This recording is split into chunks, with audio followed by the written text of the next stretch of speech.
And the next charity that we're going to talk about is one that is very, very close to my heart, because I am indeed patron of the Brooke Horse and Donkey Charity, and they have launched their Christmas campaign this week, the Healing Broken Hearts campaign, which focuses on the bonds between working horses, donkeys and mules and their owners to improve animal welfare. One of the key things that drew me to Brooke is that although it loves animals as a charity, it isn't simply one of those, oh, pat the lovely little animal and give it a cuddle charities.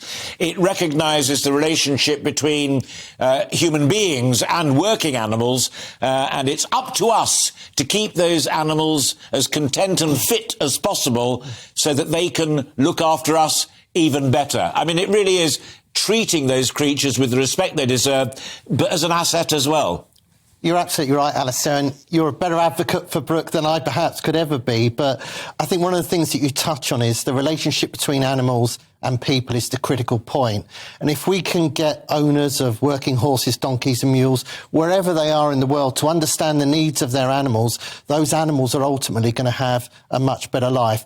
And we've seen the importance of it this year more than ever, particularly in things like in Pakistan, yes, where those awful floods have displaced so many people, and where you've got nearly 40 million people relying on about 6 million working horses, donkeys and mules for their sustenance, for their livelihoods.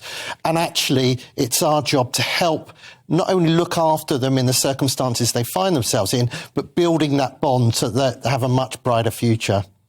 And in a sense, it's very obvious things, as you well know, and people who are kind enough to watch and listen to our programmes know. Sally and I have donkeys and horses, which we love and cherish, and so do our children. But it's things like dentistry. It's things like a farrier to make sure that those working feet are healthy and well protected. Easy in Hampshire. In Pakistan, Ethiopia, Somalia, Egypt, trickier.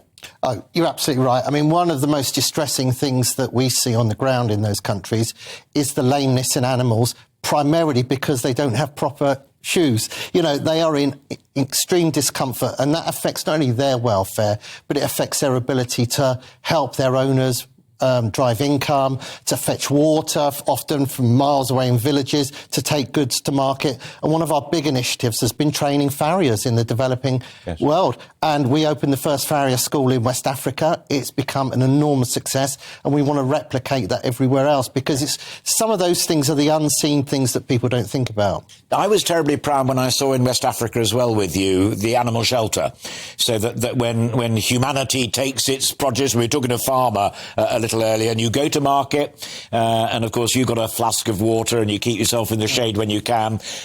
Good to think about the working animal as well, who is making your living possible for you. Well, you see these animals in boiling hot squares, no cover, no water, very limited feed. So one of the things we've tried to do is build shelters in cooperation and partnership with what we call the local governments in where we work, and they've proved to be enormous successes.